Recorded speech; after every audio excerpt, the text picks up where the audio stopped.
Morning, I'm Betty. I'm an alcoholic. And I've been through the process with the Big Book Step Study God. Big Book Study, yeah, thank God. Study sponsor, God, and people like you in meetings like this. I have a few amends left to make, and I'm working 10, 11, and 12 to the best of my ability on a daily basis. I'll just qualify a little bit about how I got here.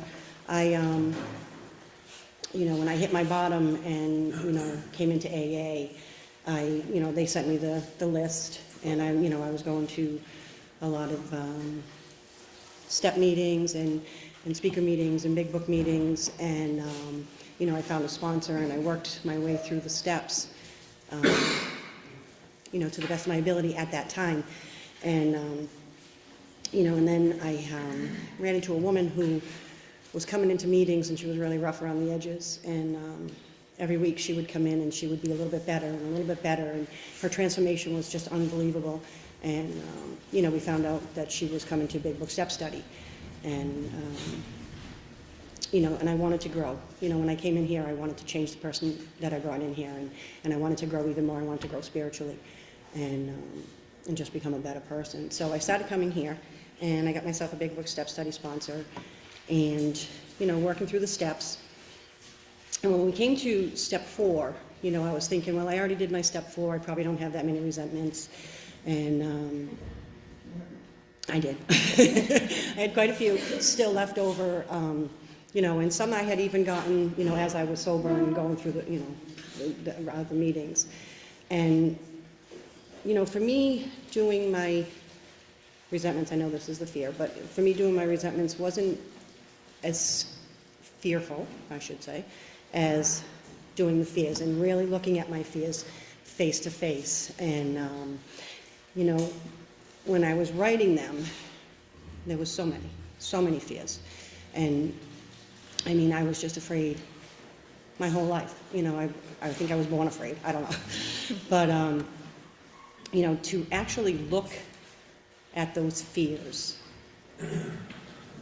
and then thinking about that I was going to have to try to get rid of those fears was overwhelming to me, because I was so comfortable living in that fearful way of life. I was so comfortable because I could not do things because I was afraid not to do them. So I wouldn't have to put myself out there. I wouldn't have to be, out in the open. I wouldn't have to be in front of all you people, petrified. But, lost my phone. And it was very, very comfortable for me to be, in fear. When I was drinking, I had that liquid courage, and I wasn't afraid of anything when I was drinking. And now I had to face these fears, and I had to write about these fears, and I had to look at these fears and find out why I had them, when I had them, and what was I going to do about them. And without alcohol, without anything in my system, just raw fear. And, when I was going through them and writing them down and realizing, I was afraid of quicksand. I was afraid of quicksand. All my life I was fearful of quicksand. If we would go somewhere, because it was always on TV, people were getting sucked up into quicksand all the time. They were. Every show I watched, they were getting sucked down into quicksand. So I'd be like testing the ground. Just crazy fears. Fears. I would, in school, if we had to do oral book reports, I would take zeros because I was not going to get up in front of a room full of people. I wouldn't. So I would take a 0. And, just silly fears. Mostly, fear of what you people thought of me, what anybody thought of me. How were people going to look at me? What were they going to think of me? And just, just I had the regular ones, fear of spiders, fear of death, fear of, all these things. And, and then there was the big ones, fear of being rejected, fear of something happening to my children, fear of something happening to my grandchildren, fear of, being cheated on, fear of being betrayed, and all these fears. So, well, I'm writing them and I'm doing them, and I had to put down, well, what should you have done? Well, I should have trusted and relied on God, and I wrote that every single time. I should have trusted and relied on God.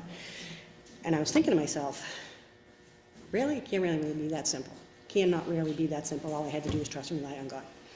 So I figured I'd put it to the test. So after I was done, anytime I had to do something fearful, I would, try to prove it wrong and say, okay, fine, I'm going to trust and rely on God. I'm going to do it anyway. And I would. And it would be okay. But that wasn't enough. I did it every single time, and I kept doing it and kept doing it. And, things would go along fine. I was walking through so many fears. I was getting in elevators. I was getting on airplanes. I was running in races. I was, speaking up at work. I was doing all these things that sometimes I would look at my, and just think, who is this person who is doing this? Because it wasn't me. It wasn't me.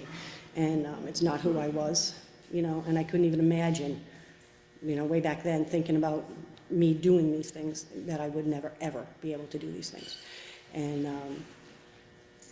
so it's funny. If I can get through this without crying, I'll be all right. But anyway, it's funny how you go through and and things are going on great, I had, one of my fears was we had a house in Worcester, and losing the home, and we ended up losing the home, and I didn't die, it was one of my biggest fears. I didn't die. We got another house and all this stuff, and everything was okay. I was trusting and relying on God. And, life goes on, you get busy, you're going to meetings, you're doing things, and for me, my God,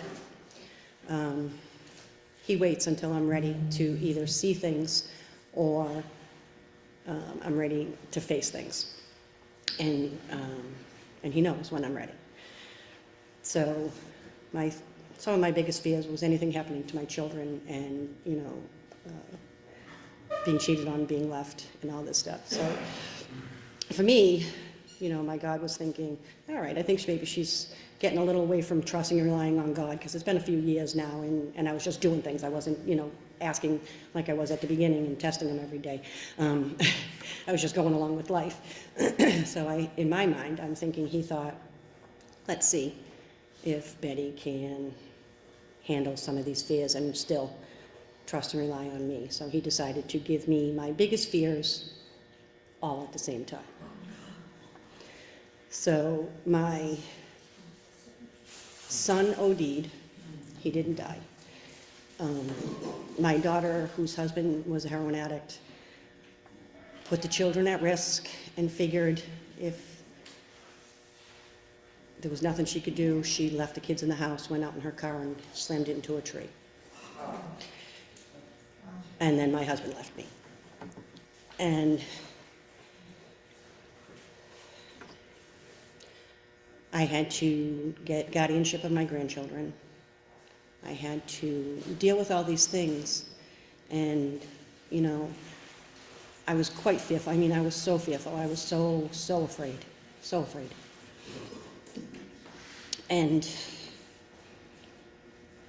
I was trusting, relying on God. I wasn't able to get to a lot of meetings, but I still had that faith and that trust and that belief that everything was going to be okay. Not all the time. I had so many fears. I had the fear, is my son going to die?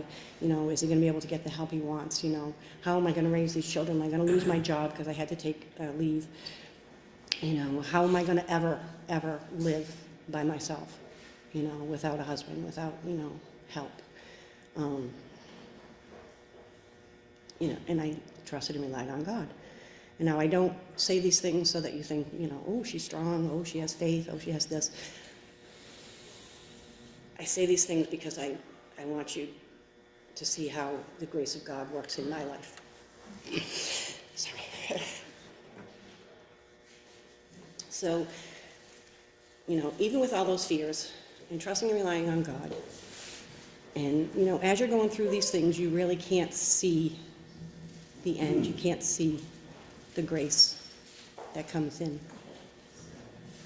But if you could see my heart pounding, through my shirt like this, but my son has been clean for quite a few years. He's married. He has a beautiful, beautiful baby who I have, if you want to see him, I have like 1,000 bitches. I have, my son-in-law has been clean for quite a few years. He's now going back to school to be an EMT. My daughter got the mental health that she needed. She's on the medication that she needs to be on. The children were able to go back home. My husband is still out there, still gone. He's drinking, ex-husband, I should say. But I know that the grace of God worked in my life, because I know if he had not left, that I would be right out there with him. I would be right out there beside him. And I'm living on my own. I'm doing okay. I'm doing better than okay. And, you know, that's how the grace of God works. You know, and life still goes on, and, you know, sometimes it's hard for me to see that, you know, when you're going through tough times, even though I've seen it happen many, many times in my life, I see how he works in my life. I see how, you know, all those fearful things are happening, and I'm walking through them, and I'm getting through them, and all these good things are happening. You know, I still flounder, and, you know, and I forget. You know, I forget that. I have to be reminded of that all the time, that I will get through it. And, you know, I will come out on the other side.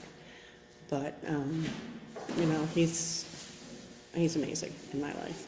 You know, and I still have fears. I do. I still have a ton of fears. I was fearful coming in here, did it anyway. You know, I still have, you know, the fear of dying alone. But, you know, I know I'll be okay if I do. And I know God has a plan for me. And, you know, if I hadn't done the work through here, and all of that stuff was happening in my life, and all those things were happening in my life, and I hadn't learned how to trust and rely on God, if I hadn't tested him, and he passed. He passed the test. You know I would be back out drinking. I know I would, or doing something else. I don't, you know, I could have never, ever handled the things that I have gone through, or I have walked through in my life, if I had not done this work, if I had not trusted and relied on God, you know, if I had not, you know, just trusted. You know, it's such a hard thing to do, to just trust and believe, you know. So now I'm kind of afraid to get any stronger, because I don't know what else he's going to throw at me. But it's like, whoa, calm down, Betty, let's not get any stronger, because he might throw something else at you. But I'm kidding, you know, I'm kidding. But, you know, today it's funny, because I'm taking a course, and I have to study now, and I haven't been in school in a long, long, long time. And, you know, I'm just so afraid to hit that next button, because I know the test is there, and I'm going to wait till tomorrow to do it. I have a big test. I have a 2-chapter test. It's open book, right? I'm petrified, right? Petrified. Not thinking I'm smart enough, you know what I mean? It's funny. But, you know, I am just so blessed today, and so grateful. You know, I'm grateful for the challenges. I really am, because, you know, I can grow and grow and grow, and I can rely on God, you know. And, you know, today, he still, if I get a little bit off on my own and think I'm handling things on my own, you know, he'll step up and remind me, you know, that I still need to rely and trust on him. But that's all I got. I'm grateful to be here. Thanks, Betty.